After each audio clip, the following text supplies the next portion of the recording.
Hey everyone, let's give it up for all of you coming out from across the country and making this happen for decades.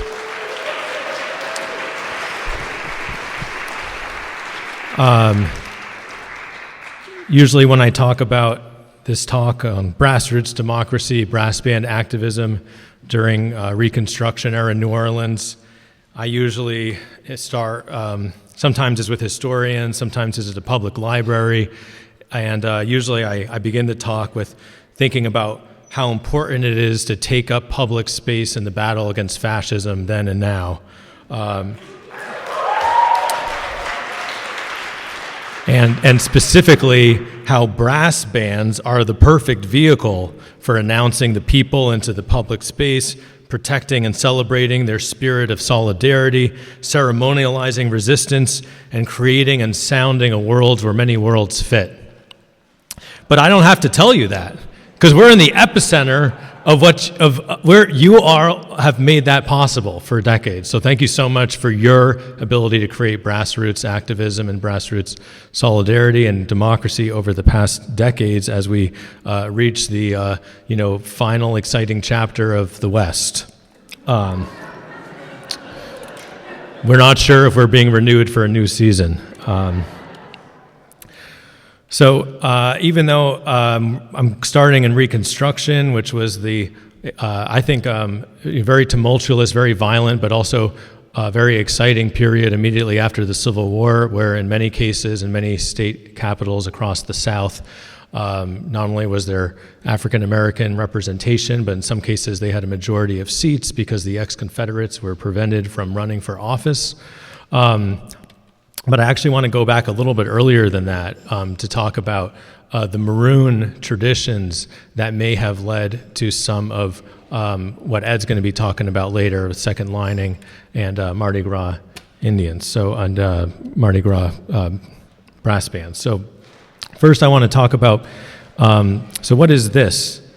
So basically, me and a group of historians went through about 50,000 police records from 1820 to the eve of the Civil War, and what we were looking for was arrests of musicians, because you see, it was illegal then for enslaved folks to play music past a certain hour in New Orleans, and it was especially illegal for them to gather with free people of color and even sometimes with white people, which they did in these different places along Gallatin Street in New Orleans. And you can see we've kind of mapped out where those places were really hitting the most number of times. These were boarding houses for sailors, where actually there were a substantial number of black sailors, not only from points east, but also from the Caribbean, and in some cases the UK. These boarding houses were really important in helping folks like Lear Green escape. She escaped bondage in Baltimore in 1857 by hiding in a sailor's sea chest, and she did this at one of these boarding houses, which also had tons of music, so much music that we were able to find literally about 2,500 cases of musicians who were arrested for performing music while being black. And this is one of those kind of arrest records.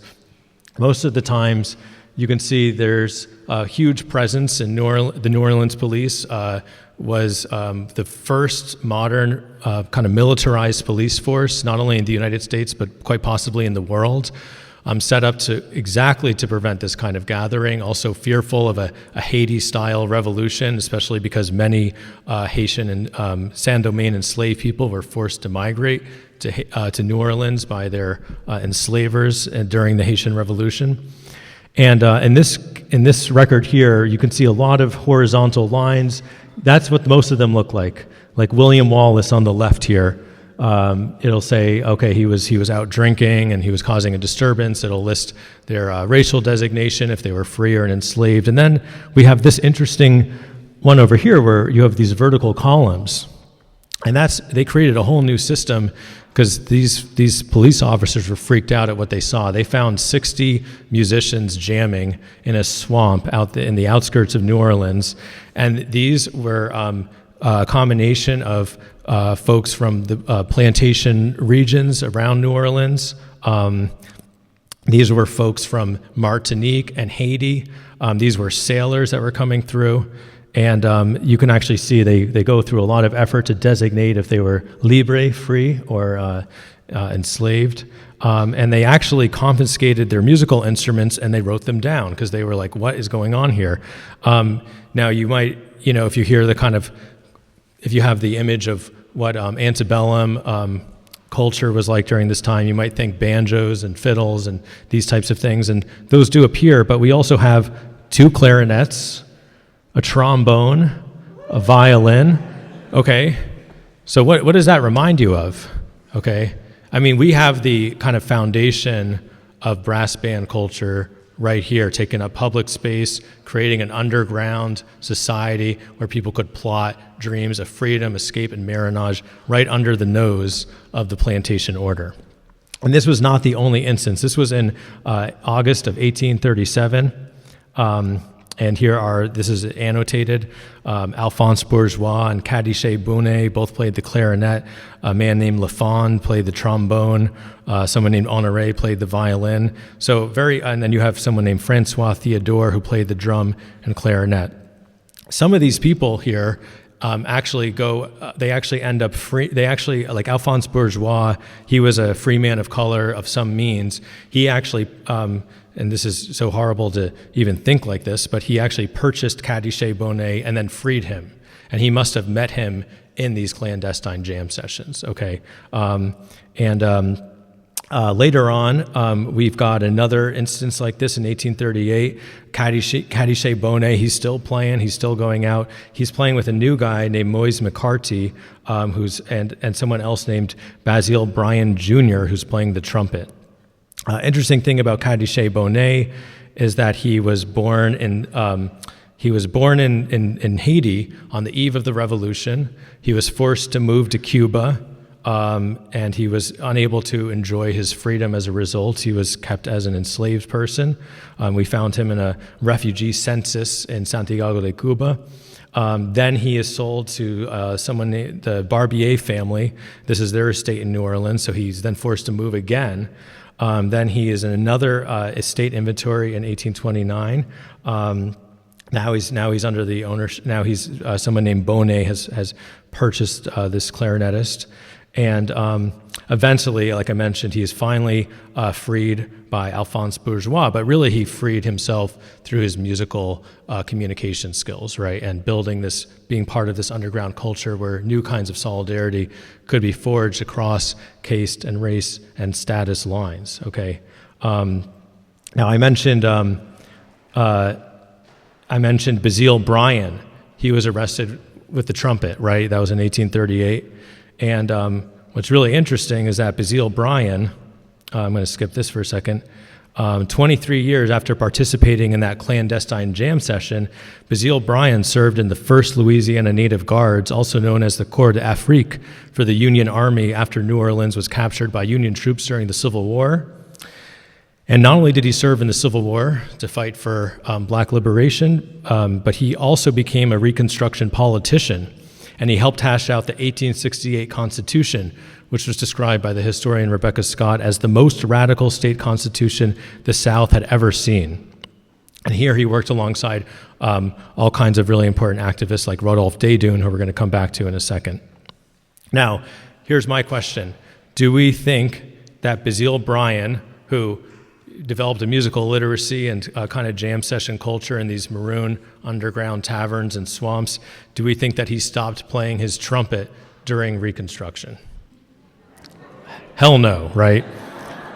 So turns out that the maroon impulses of this music laid the foundation for a whole new political aesthetic form by Reconstruction, where large-scale parades were the sites of new campaigns and helped generate a new political consciousness, okay? And so I refer to this conjoined movement of the black grassroots and brass bands as Brassroots democracy. And yeah, you can. And y'all are the living legacy of this now. So it's great. The conservative and white supremacist newspapers were really pissed off by these bans. So it's always great to, the fascists always tell on themselves. They leave these really detailed archives for us to see, like how resistant people were at each time period. The police records being one of them. And here's this Alexandria, Louisiana newspaper. They complained that long before daylight, right? So even earlier than 9 a.m. when you all had to start performing, whites were awoken by the steady tramp of the dark column of what they called the radical Republican clubs, whose black activists, which they called the well-dressed, the ragged, the barefooted all, and they're criticizing this, were united in marching to the music of the promised land. I don't know, it's a pretty good advertisement to me. That's in 1867. And then you have a more sympathetic view from the New Orleans Tribune. This is the nation's first black daily, and they described a truly new and glorious era in our history, which was ushered in by a parade with some 15,000 Chinese lanterns, banners and flags flying to the breeze, and drums, fifes, and brass bands that were heard from all sides. So you didn't have just one brass band. You had 15,000 people here, and you had brass bands periodically throughout the march, okay? Of course, I mentioned the Maroon history of some of this. There's also an important component of the Civil War itself. And here, this is something I'm realizing that the text is way too small for you to read right now, but don't worry about it. It's exciting. I'm happy to share these images later. These are being illustrated by an artist named Rhea Panchel. But what they're trying to illustrate here is how even during the Civil War, brass bands attached to Black Union Army regiments provided another means to take over public space. And sometimes they played around campfires, and sometimes they played in public. And here I will read this quote, even though you can't see it so well. Someone named Emily LeConte, she remembered, this was a former enslaver, and now she had fallen from her position. And she said, this is a July 4th, this was back when celebrating the 4th of July was cool, in 1865. She said, a black brass band played continuously. I could not stand it. I was too humiliated, and it made me realize our condition too keenly. Okay, so these folks were really triggered by these brass bands. And sure enough, white supremacists were right to be concerned if they wanted to preserve the plantation order, because black bands helped to drive voters to the polls. They inaugurated mass meetings, they adorned parades, and they legitimized or even delegitimized elections. If there's a fraudulent election, they would play outside the victor and embarrass them, basically. And so then there's a famous incident, and this is basically what led to what we call radical Reconstruction, because initially Andrew Johnson was not he basically was protecting the plantation and slaveholder order. And basically in 1866, there's something happened called the Mechanics Institute Massacre, where unarmed activists were gunned down by former Confederate troops who had been deputized by the sheriff, and they were parading, and they were brutally massacred. And in sworn testimony to U.S. Congress, Harry T. Hayes, who was the New Orleans sheriff, said that he opened fire because the paraders had a brass band. So that shows you how much of a threat this was to their social order, right?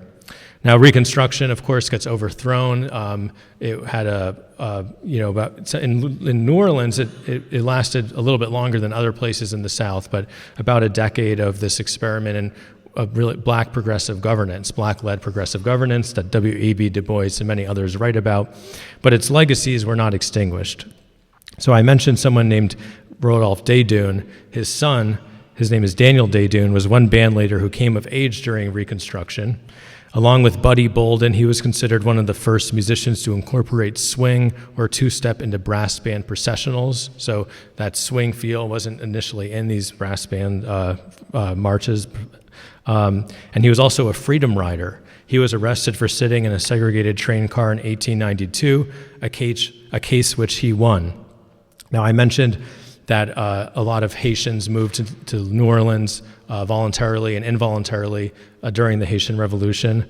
It turns out that Daniel Daydoun was the child, along with his sister Mammy, of the Haitian-descended activist Rodolphe Daydoun, and he was one of the main organizers of several sit-in campaigns on segregated train cars in the 1890s.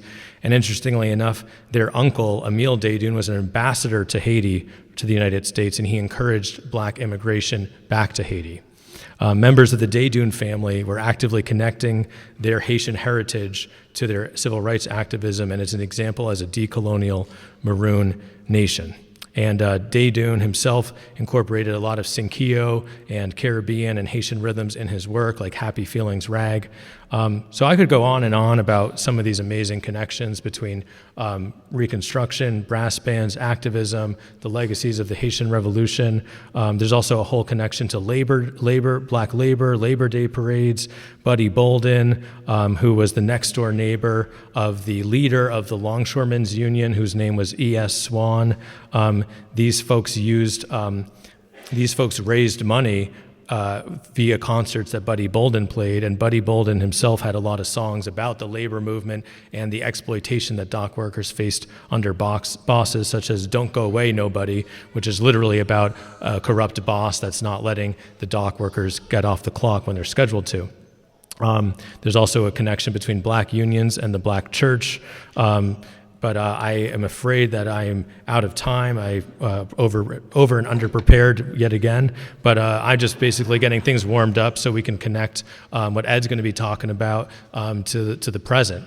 And I guess just one last thing I wanted to end on is, we can't really think about this music as belonging to, obviously it comes from this African-American freedom struggle, but, the jazz musicians and musicians themselves were clear to say, this music doesn't really belong to any one person. Like saxophonist John Coltrane said, my ideas come out of a reservoir we all dip into. And so this music models a kind of collectivism, commoning commons, and that's really how we can defeat capitalism in the here and now, by building this solidarity together through this music, through this takeover of public space, and through this fight against fascism and for interracial democracy. So that's the concept of Brassroots democracy, and thank you so much for letting me open this amazing festival today.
I'm just so happy that my friends from HONK just keep bringing me back. I just love it. I love to come here. I just love to be a part of HONK.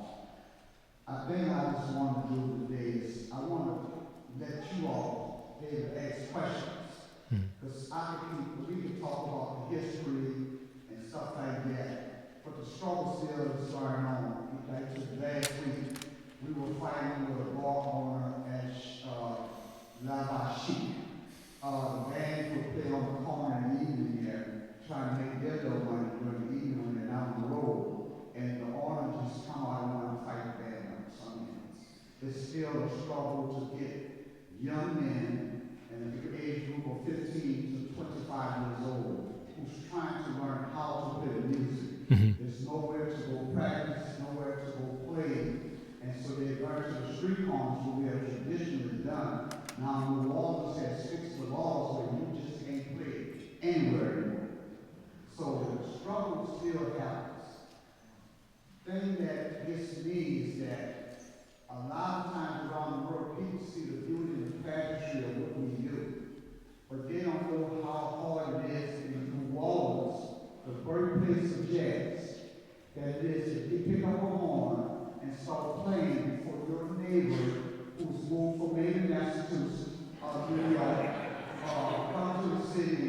decided and bought a house in the middle of the music, and then one thing to quieten down. It's a struggle because we have associated pleasure clubs that produces annual parades. One time our job would be help that bury somebody in the family, get insurance and stuff like that, and help take care of families. Now the job is when we get the families to participate, the police department and the mayor's office and stuff, they don't want that type of participation because you got too many people in the community that's taking part. Now the parade is about the community, not the politics of the city. But the city wanted to be so involved, so bad, the mayor's office and all the councilpersons, they want to be involved so bad, they don't know how to come to the club. So they started enacting laws to stop everything. But just like a long time ago, back in the 1800s and early 1990s, we still find a way. We bring the community out, we have parades, we involve the children, we involve everybody. And we have to have a I don't care attitude, because I'm not going to let the police stop me from working with the children who play the music. I'm not going to let them stop me from taking boys and girls in that want to sew and do the sewing to make Indian suits and become black masked Indians. All of these things I'm doing through the use of education. When I have you there sewing with me, I'm able to have a family talk with you. When I have you there sewing with me, I'm able to check up on your grades in school and see how you're doing. When I have you there preparing things and streamers for second line parades, I'm there to be a part of your family. I'm your mother and father's assistant to try to make sure we keep you on a good straight and narrow path. But the city doesn't see it that way because I had to build a house in my backyard and to order to be able to teach. Because funding from the city or any part of the government, it doesn't happen. See, my group, it doesn't look like a normal group, after school group of a bunch of kids and maybe white, and we're working on some European art stuff. We're playing music, we're playing drums, we're sewing, we're singing, we're chatting in the yard, and I love my neighbors. My neighbors are so cool. They're so cool. Because we make so much noise, and nobody's calling the police for us. Not in my neighborhood. So, these are the things that we're doing. I could go back to the 1700s with my notes and all that I continue to study about the culture. But my thing is, you need to ask the questions. I need to try to be able to answer them. I can't sit here and just talk to you out there and be able to be a part of the discussion. So, do I have anyone who have a direct question that they just want to ask because their theories are working about what's going on with the culture of black massive Indians, social aid and pleasure clubs, and the brass band culture in New Orleans? Would anybody want to talk? Or maybe they're all sitting in the back. Oh, thank you very much. Hi. So one of the things I'm incredibly curious about is, could you talk a little bit about actually the term Indian? I'm really interested in how that was brought in and why was that the direction? I'm just, because I'm so ignorant. Thank you so much. Say it one more time. So why Indians? I've always been curious about that.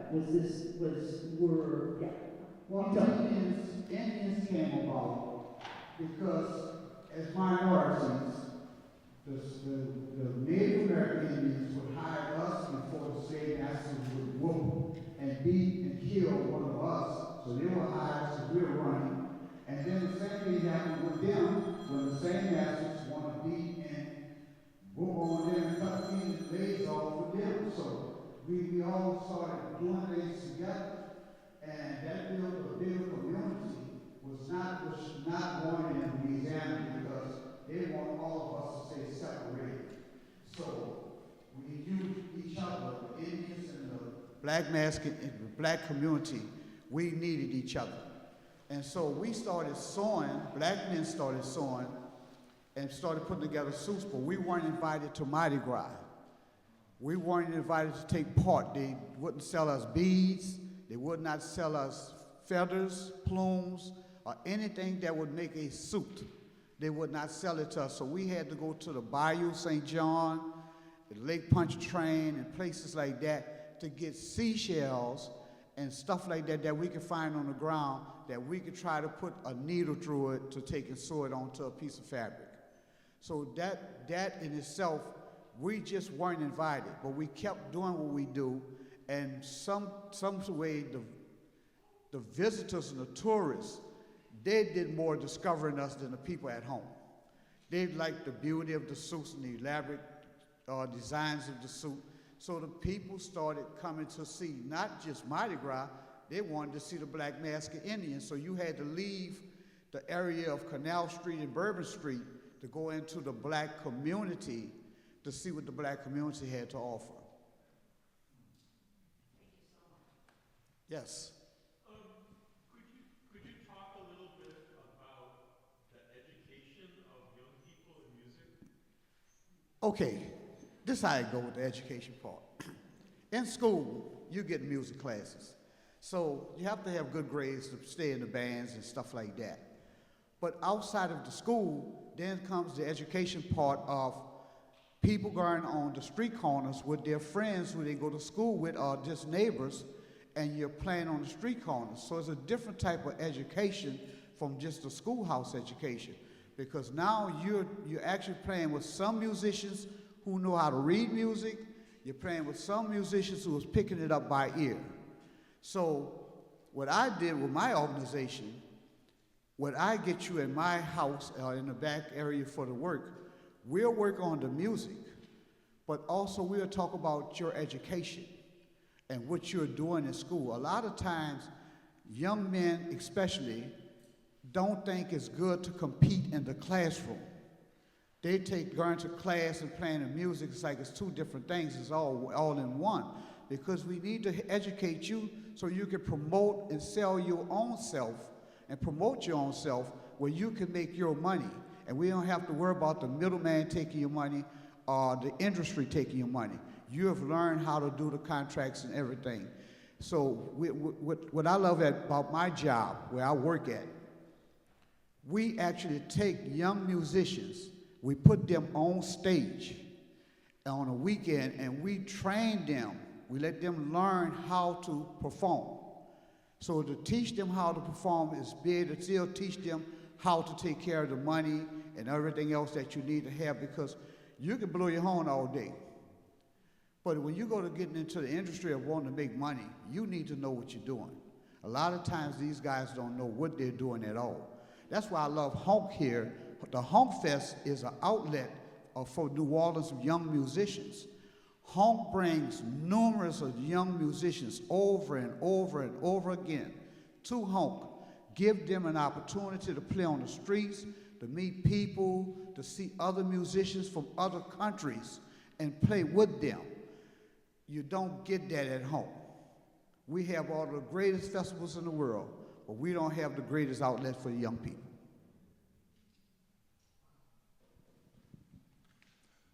Hi.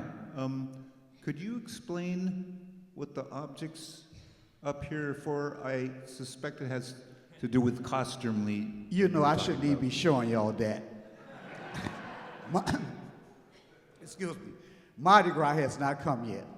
Y'all getting a special look at my brand new suit for Mardi Gras.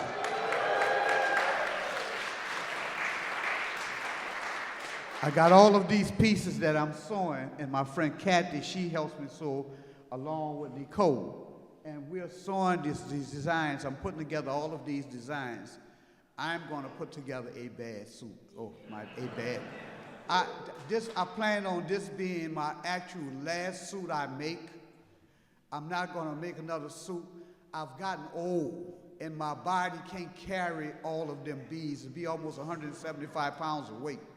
So my body cannot carry it. So I've decided that this last suit, the whole tribe, we're all wearing orange. Cautious. Be cautious, because we're coming. And so I've started sewing, and we're making real progress. I'm telling you, you have to see me Mardi Gras Day. I'm gonna be so pretty. I'm gonna be so pretty.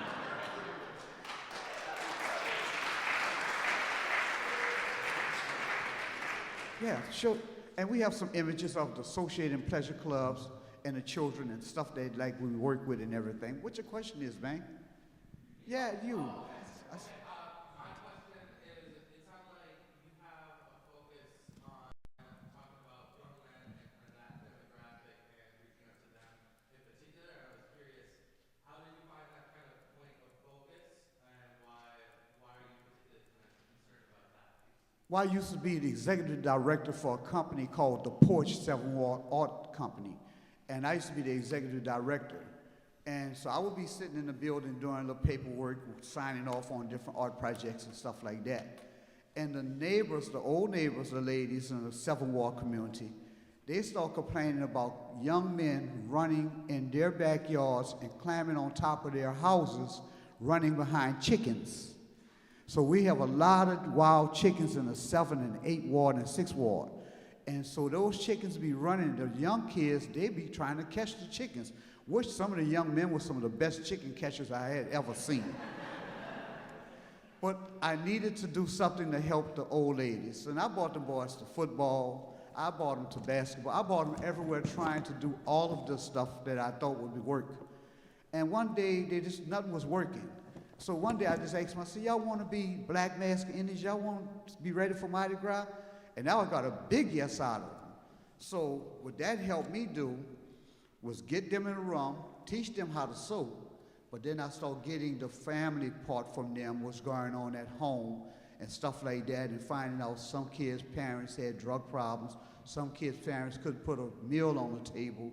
So I started doing those things, being that assistant to the parent and trying to put food on the table and stuff like that. But then I was able to work on grades, kids going to school, boys competing in the classroom. That is my main focus. I want to teach you how to be an Indian. I want to teach you the brass band music. I want to teach you how to be a baby doll and all of the cultural stuff that we do in New Orleans. But my main point is to take the black man in the community and turn him into a productive young man. And in my community, I started my community because it don't make no sense of going everywhere in everybody else's community to work. Start at home. And I was able to start at home, and like I said again, with the help of HONK, I was able to get young men where they could travel here to Boston and become a part of something bigger with HONK. And that's just the way it works. Somebody has to be that person that brings people out. And I don't mind being the servant of my community. I don't mind. I've cried many times. I've cried because of kids, young men like my big chief Tugger. He lost his mother and his grandmother within 2 years. He's 18 years old. He don't know how to be a man. So you have these things that go on in these houses, the family dynamics, that makes you have to go to the kids. I've had kids went to jail and everything, but I go get them. I go get them. I don't give up on them. I go get them and I teach them a better way. But I take them back to school. And it's important for me to get them in school, to have a relationship with the teachers and the principals.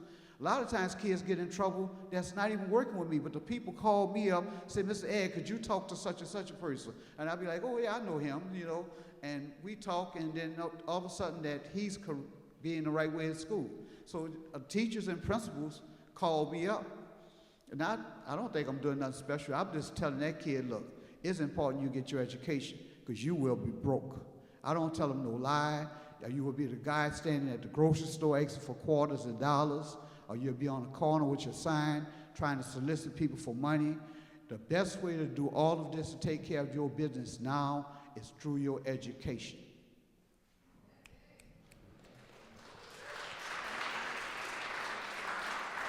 I have a question.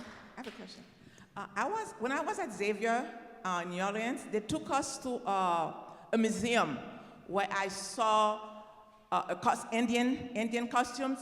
And I'm Haitian, they look like the same costumes that the Indians, quote unquote, Indians wear in Haiti for the carnival, for Haiti's Mardi Gras. So can you say something about the influence that Haiti has on New Orleans culture? Have you talked about that? There's a significant influence of Haitian culture in New Orleans. Can We you give say something Haiti a about lot that? of credit, but a lot of that stuff comes from West Africa. And the gathering and the singing and the drumming and the stuff is part of America also, but a lot of it is from West Africa and our neighbors and friends. We still do Congo Square. And we get to Congo Square, we drumming on a Sunday, singing and everything, everybody communing together. And that's a lot what goes on. Now in Haiti, you find a lot of our houses is built on the Haitian side. You know, you look in the 7th Ward and the 8th Ward, and you find a lot of properties are built with that Haiti look. West Africa has not gotten the credit it deserves for the sewing, because a lot of people think the sewing came from Indians, and it did not come from the Indians. It came from the West Africans. So getting together in the sewing, see, the one thing people don't realize in this world, it's not women sewing the suits. It's the men who sews the suits. Your suit is a part of your identity, a part of your competition. You could easily run out there and say, oh, I'm the baddest man, and show your gun. But the baddest man is the baddest man with the needle and thread. You know, and it doesn't matter to nobody how bad you're supposed to be. It's just that on Mardi Gras morning, you better be ready. Else they're going to shame you. They're going to talk about your shoes. They're going to talk about your apron. They're going to talk about this Indian suit. They're going to go to talking about your house and your family. So you have to be totally ready. You have to be pretty. So the next guy will say, man, good job. You done a good job. You did your work. You know, a lot of times guys try to do a suit or old suit and come out with last year's work. And guess what? You get talked about so bad. I remember one year Big Chief Tugger, because I don't want to be a chief. I always wanted to be the guy who put the thing together.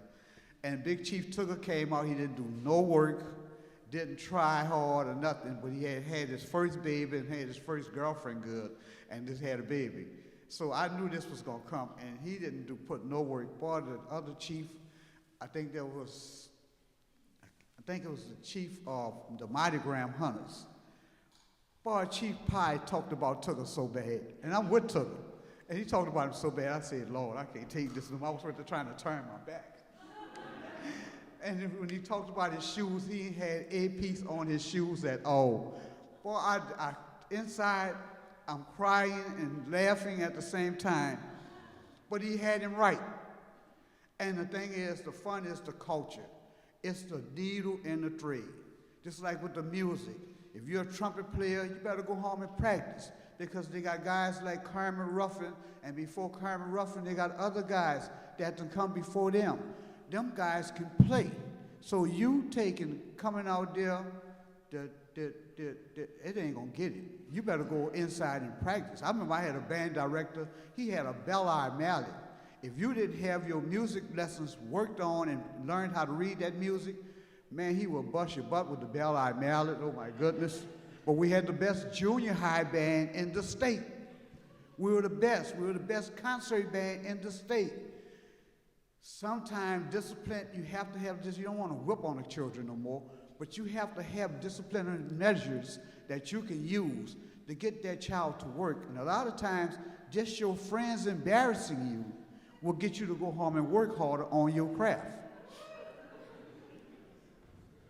Come on, baby, with your question. I see you up there. Wherever you get, where the mic is at, go where the mic, let's go where the mic at. Could you speak a little bit about the history of the music, like how second line music got to sound the way it is, like the early influences, and how second line music got to sound the way it is today? Okay, let me tell you this. Every band that makes second line music doesn't agree with the guys coming up behind them, because they think that, oh, they're playing top 10 music now. They're not playing traditional second line stuff. But just like everything else, the music evolves. When that seed is set, that's what you want to do. You want, after the flowers start growing, you want to get out the way and let the flower bloom. Because it don't make no sense you passing your old opinion on what these young new kids are doing. If you're not going to support it, walk away and keep your mouth closed, go inside. You know, because we want them playing instead of sitting there saying, well, I sure don't like that he's playing Michael Jackson music. You let him play. You know, he's not fighting, he's not carjacking, he's not robbing somebody, he's not doing nothing crazy. So let him play all of Michael Jackson, put the glove on and spin too.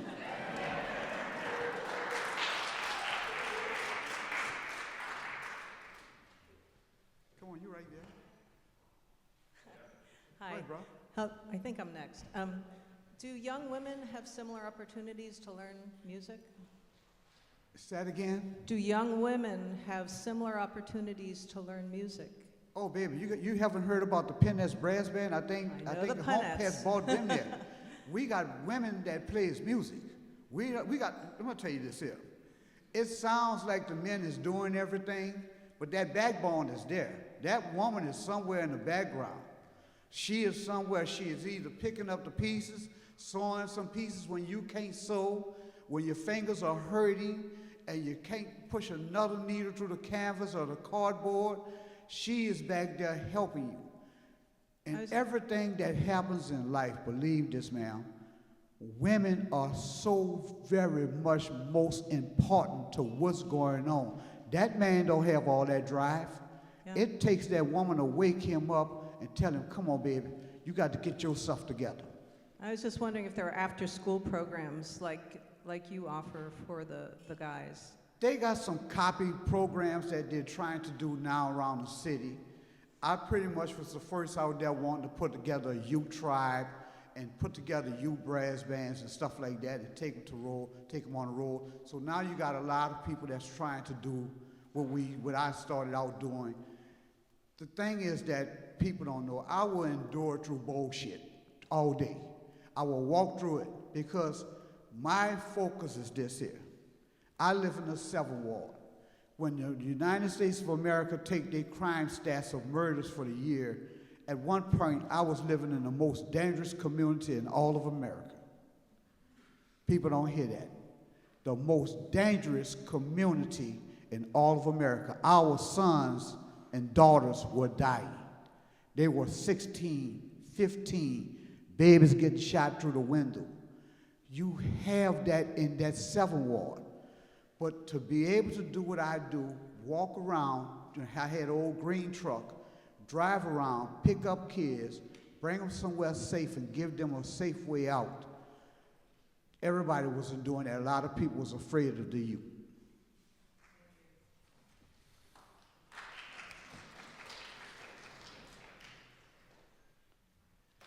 Can you talk about the origin of the word second line? Like, why is it called a second line parade? Because when I Google it online, it says it refers to the people following the brass band at the parade. But when I actually went to the second line parade, I've been there 2 times. It's actually the brass band following the steppers and the people at the parade. Well, you know you have the second line. That's the people behind the second line. Then you have the first line. That's the clubs that put on and put their money together to have the parade. Then you have the community part where you have folks for the riding floats and trolleys and stuff like that taking part. So the second line is one big community event that happens every year. Fortunate, Lieutenant Valiente put my date on Mother's Day. I used to be the last day of Jazz Fest, but they had a shooting at Jazz Fest and we wind up on Mother's Day, and man, I tell your audience, I tell you no lie, that is the best day of the year to have a second line parade. Then women get their brand new clothes and their flowers and their brand new shoes, their hair be fixed. That's the only time I ever seen women get their hair fixed, didn't mind sweating it out in the next hour. You know, so the second line parades is definitely the community thing that brings everybody out, and not just from your community. They got second line diehards. They come from all over the city. Every Sunday you will have a crowd at the second line parade. I think my time is running out. I just hate to stop talking to y'all, Y'all don't know how much love I have for this community here, especially Tufts University allowing HONK to come year after year after year to have their conferences. I don't know how to say thank you to y'all enough. We got one more question. Can I ask one more question? Give it to us. Yeah, my question is about the instruments, like sourcing them. I guess, one, how do you find instruments for the kids? And then two, are there actually any instruments you find that actually speak to more kids and like they, you know, do you actually direct kids to say drumming first or, you know, horn first, you let them choose? Do you find some are more successful than others? Well, like when I used to coach football for 34 years, I volunteered coaching football. Everybody's not a football player. So some kids, I tell them, your damn mama need to get you a horn or something now because you're not out here, you're not made to play football. And you have to recognize that as a coach that every kid is not mentally messed up to just run into somebody all damn day, you know. So you have to get that kid a horn, a drum, or something to make sure you keep them involved. You don't want to tell them they can't not be a part of the community. You have to find a tool that works. So one thing I do, I work at DBA. I'm a great beggar for money.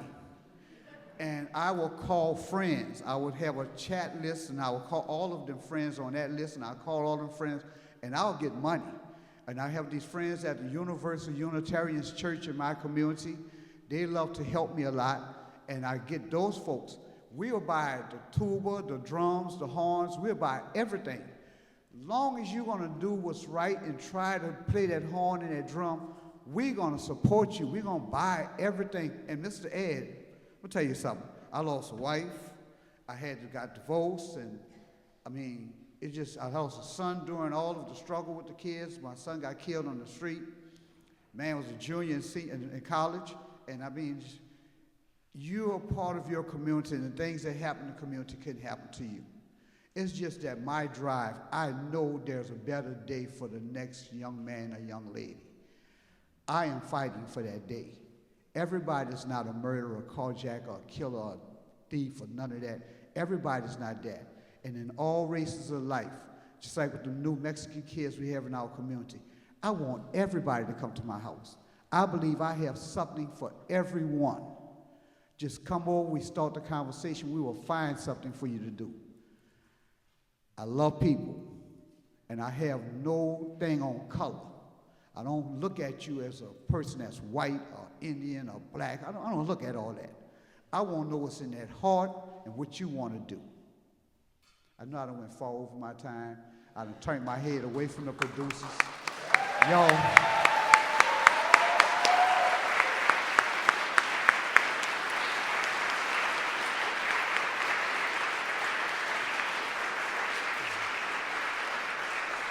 I didn't do nothing was on these papers. I didn't do anything. It's still folded right there.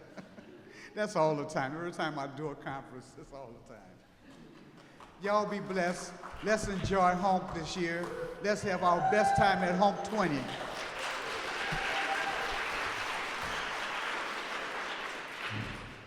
Big thanks to Ed and Ben.